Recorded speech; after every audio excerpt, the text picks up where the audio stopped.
pues aquí con el maestro Quesada voy a pedir que nos platique un poquito sobre la historieta mexicana, ¿no? Cómo comenzó tanto él, el maestro Quesada, como un servidor, pues somos historietistas, ¿no? Pero yo honestamente no tengo mucho conocimiento, soy muy ignorante en el tema, entonces quiero que él, a ver qué me puede decir sobre los inicios de la historieta en México. Y traemos ahí yo mi sombrero y él su gorrita porque está haciendo ya muy caluroso. Algo de calor, ¿no? Nos encontramos aquí en Lindavista. Ok, a ver, platícanos, ¿cómo empezó la historieta en México? Bueno, la historieta en México comienza como comienza en Estados Unidos, que digamos que es el país principal de Europa, pero comenzó igual, ya lo dije, en periódicos, en los diarios comenzó. De los diarios es cuando ya se parte a hacer revistas independientes, ¿no?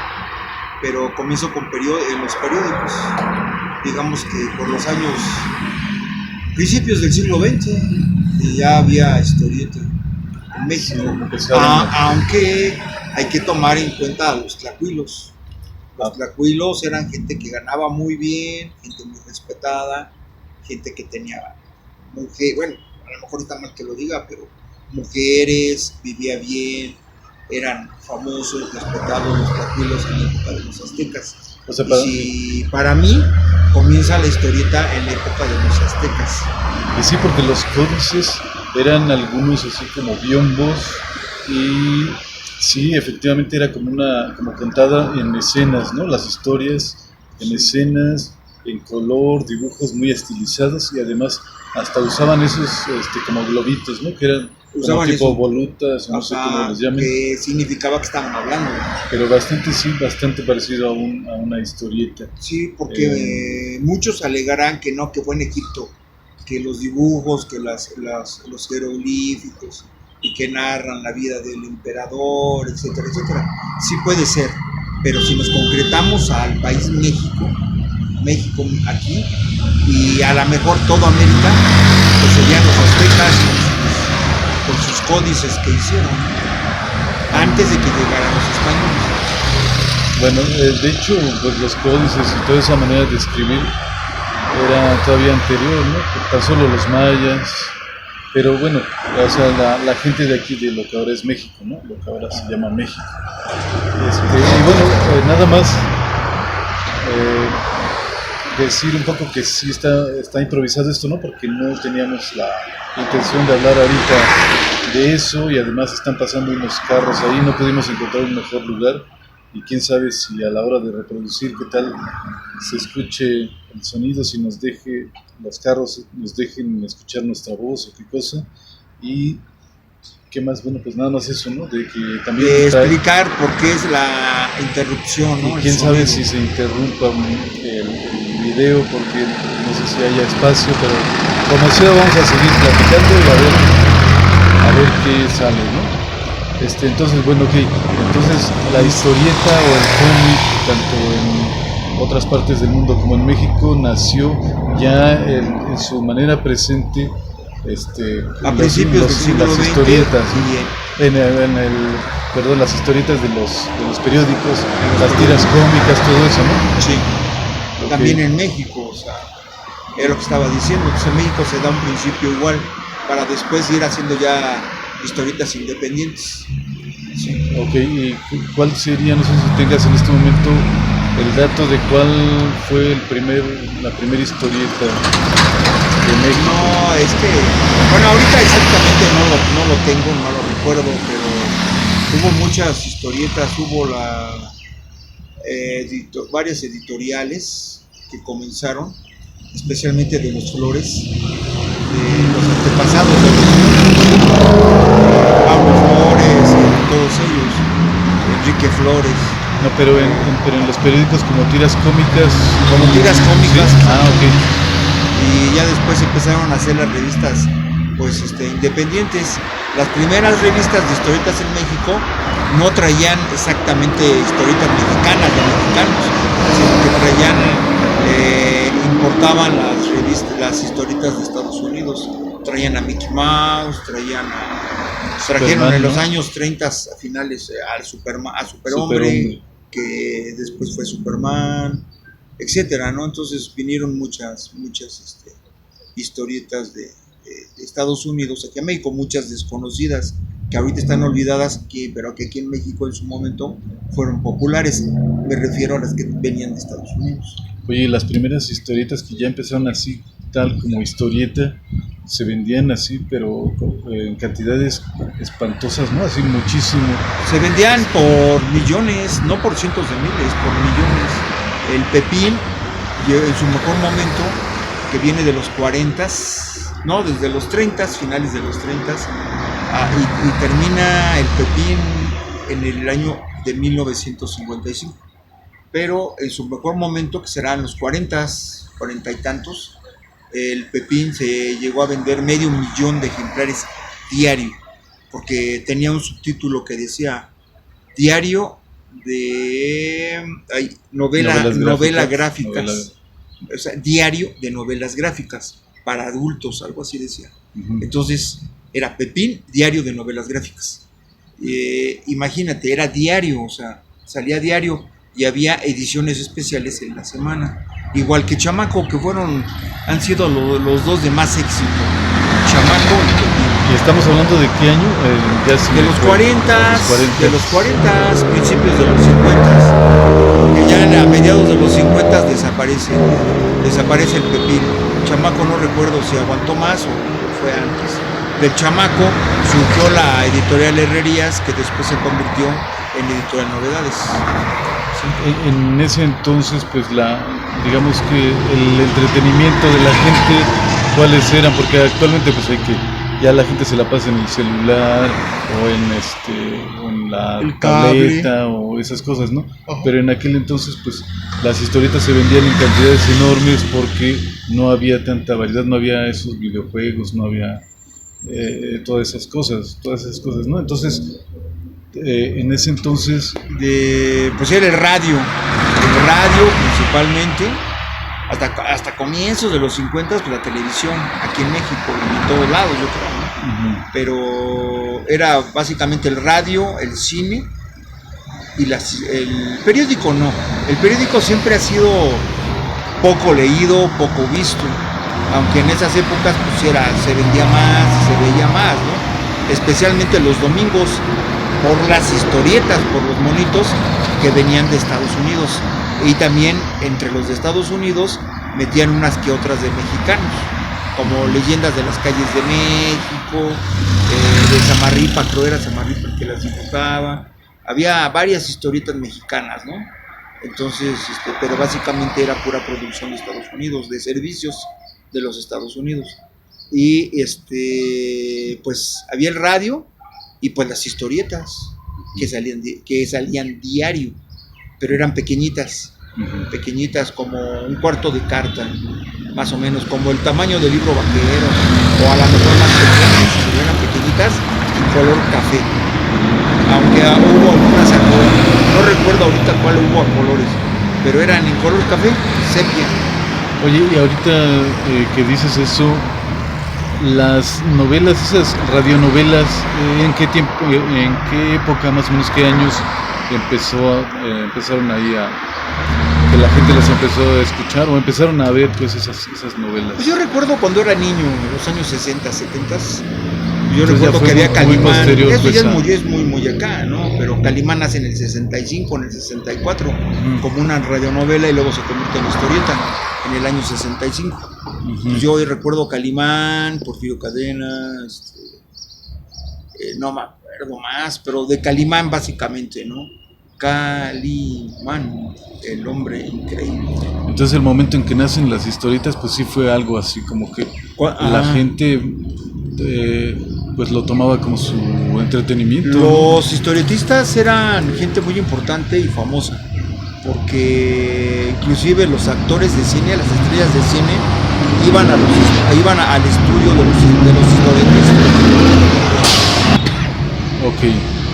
Y las historietas eran los historietistas eran grandes estrellas, ¿no? las estrellas del cine mexicano, iban a los estudios de los dibujantes, en lugar que fuera al revés. Entonces, por ahí hay fotografías donde está Tintán, que era una gran estrella de finales de los 40, visitando un estudio de historietistas. Y eran los que, ahora sí que los que partían el queso, los meros eran los historietistas. Entonces, lo que ganaba, hay relatos que son ciertos, que los historietistas lo que ganaban a la semana, el fin de semana, no se iban a provincia, o a algún estado de la República, se iban a Los Ángeles, California, a pasear el fin de semana de lo que ganaba un historietista, ¿no? Entonces, se ganaba mucho dinero. Claro, era la época de oro de la historieta, los años 40, pero sí fue una gran industria en México. Como te digo, el entretenimiento de los mexicanos desde los años 20, 30, 40 era el radio y las historietas, y un poco se distraían con el periódico, pero era más que nada por informarse. Y los domingos, los monitos de los domingos, se vendía mucho. Era una, digamos que una forma de vender mucho los periódicos, según el superhéroe o el héroe de historieta que trajera, el título de historieta que trajera personajes, el periódico era como se vendía. Y yo me imagino que era el día, si no era el día que más se vendía el periódico, pues era de los días que más se vendía. Y los personajes clásicos de la historieta mexicana ya empiezan como en qué época, como en qué años. Pues es que hubo varios, el Charro Negro, ese viene de los 40, de los 50. Charro Negro, pues yo diría que como por, así los clásicos, yo diría que por los 60, que es la época de plata de la historieta en México. La época de plata de los años 60, 70, es cuando ya vienen los grandes personajes, aunque la familia Burrón viene del año 48, en Pepín nace la familia Burrón, que ya había Don Gilemón, Metralla y Bomba, y en el 48 nace la familia Burrón, que se llamaba el señor Burrón o Vida de Perro, ¿no? O Vida de Perro y el señor Burrón, creo que era el señor Burrón o Vida de Perro, algo así. Comenzó la familia Burrón en el 48. En el 52 comienza ya con sus revistas independientes Gabriel Vargas, comienza en la editorial del Esto y del Sol, que era editorial Panamericana. Bueno, era editorial García Balseca, me parece, que era del coronel García Balseca, y se convirtió después en editorial Panamericana. Ahí comienza con sus revistas independientes Gabriel Vargas, en el 52, pero en el 48 comienza la familia Burrón como una seccioncita de unas 4 páginas, unas 4 páginas dentro del Pepín, en color café.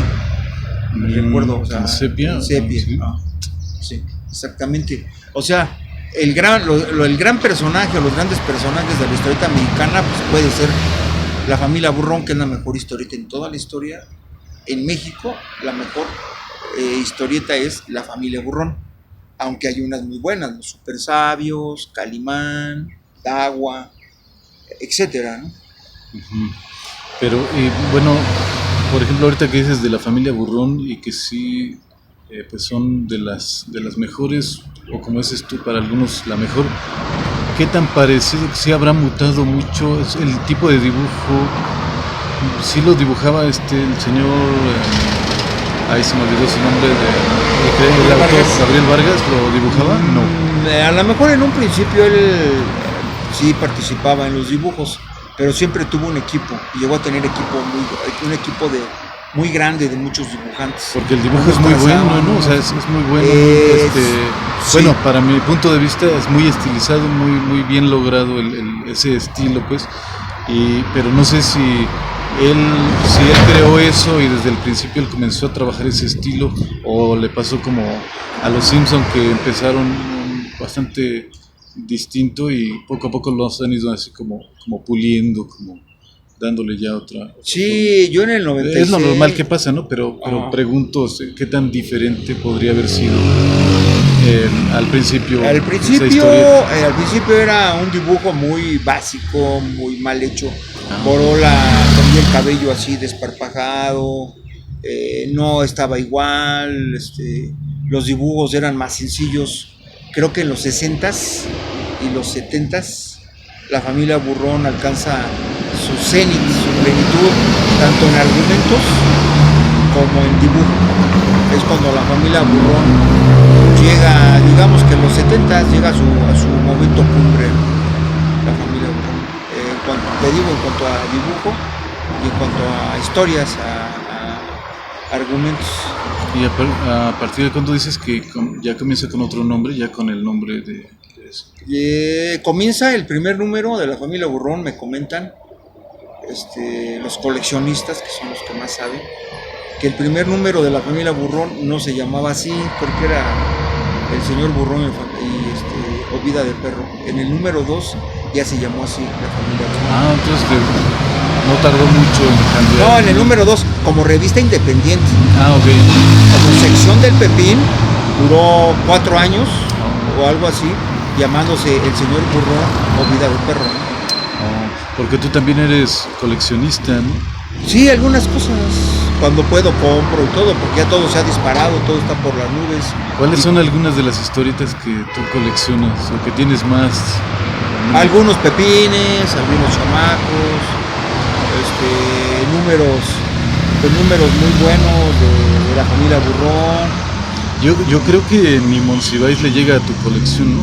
Y quién sabe, habría que ver, porque yo no puedo decir, yo conozco grandes coleccionistas que tienen el número 1 del Hombre Araña en México, el número 1 del Hombre Araña en Novedades, que tienen, no sé quién pueda tener el número 1 de la familia Burrón como revista independiente del año 52. Yo alguna vez me llegaron a vender unos tomos donde yo tengo desde el número 30 de la familia Burrón, por lo tanto yo sí puedo ubicar la fecha en que comenzó la familia Burrón como revista independiente, o sea, del año 52, pero no sé si alguien tenga desde el número 1, habría que ver. Ok, ¿y cuál sería otra de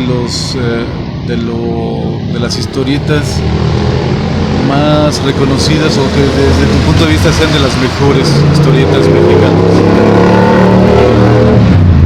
Bueno, una historieta que va a la saga de la familia Burrón, va casi junto con ellos, pero no le llega porque su ambientación es en un pueblo tipo Estados Unidos y son aventuras, sus series son aventuras, como aventuras fantásticas, que viajan al espacio, que se enfrentan contra no sé qué, marcianos, el fondo del mar y cosas, son aventuras fantásticas.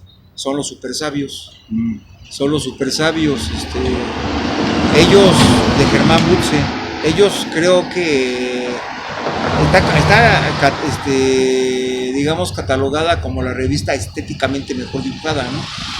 Pero yo diría que los super sabios sí están bien dibujados. Creo que Germán Buxe no era un buen dibujante, era un gran dibujante, un excelente dibujante. Pero yo creo que la familia Burrón le supera a los super sabios por el contenido. O sea, la familia Burrón refleja el hambre, el sufrir, el vivir del pueblo mexicano. Creo que en eso lo supera. La familia Burrón no es tan fantasiosa, aunque sí hay algunos números donde doña Borola inventa cosas y crea cosas, y eso sí está medio digamos que imaginativo, fuera de la realidad, pero dentro de lo que cabe, lo que quiera la familia Burrón, es una familia de clase baja que vive de clase baja mexicana, que vive en una vecindad. Entonces, y de ahí se vienen muchos personajes que también los crea muy bien Gabriel Vargas. Algunos son muy buenos, algunos regulares, algunos pues no tanto. Algunos tuvieron mucho éxito, como su hermano de Borola, Roberto Tapuche, el Tractor, su tía Cristeta, digamos que Abelino Pilongano, su mamá La Musita, digamos que personajes que han hecho época. Entonces la familia Burrón no es en sí también nada más la pura familia Burrón los personajes principales, sino que la familia Burrón se divide en muchos personajes, que inclusive hay un vampiro, ¿no? Entonces, Satán Carroña. Entonces, la familia Burrón tiene muy buenas historias, inclusive de terror, muy buenas, o sea, son como relatos que a lo mejor sucedieron, pero los ponía Gabriel Vargas, se los recordaba y los ponía dentro de sus guiones de la familia Burrón. Pero ojo, la familia Burrón no es solo el éxito de Gabriel Vargas y su idea y sus argumentos, también pues en parte hay que reconocer el trabajo de los dibujantes. Hay dos dibujantes en específico, que era Miguel Mejía, excelente dibujante, y su sobrino Guti, ahí no recuerdo yo ahorita el nombre bien, pero se apellidaba Vargas también, era sobrino de Gabriel Vargas. Por ahí en algunos números. Pues ya no sé ni en qué nos quedamos porque tuvimos que cortarle por el ruido, ¿no? Pero Sí. a ver en qué nos quedamos ya ni me acuerdo. Pues de Gabriel Vargas, que excelente sus dibujantes, el sobrino, que había un hermano también de Gabriel Vargas, ahí por ahí se le da crédito a un hermano de Gabriel Vargas. Y que era dibujante. Que era dibujante, me parece, ayudaba ahí. Tuvo muchos dibujantes Gabriel Vargas. De sus filas salió un dibujante que hizo época en México, que era Macedo, de Capulinita, ¿no? que hizo el Viruta y Capulina. Primero hizo las aventuras de Viruta y Capulina en historieta tamaño cómic. Y después, cuando se separan Viruta y Capulina, como que serán en los 60s, no sé en qué época, se separan ellos en la vida real, ya nada más se queda la historieta como aventuras de Capulina. Y después era tamaño cómic. Y después sacaron la famosa Capulinita, el famoso Capulinita, que jaló muchísimo. Y que hasta hace unos años yo iba al tianguis de ahí de por donde vivo y había un montón de historietas de esas, pero luego no, por alguna razón no las podía yo comprar y siempre me daba yo como que me confiaba en que siempre iban a seguir estando ahí esas historietas y ahora ya por más que uno las busca ya no están, ¿no? Sí las he visto muy ahí de vez en cuando en algún tianguis, pero ya cada vez sí les ponen un precio muy Pues sí, lo que pasa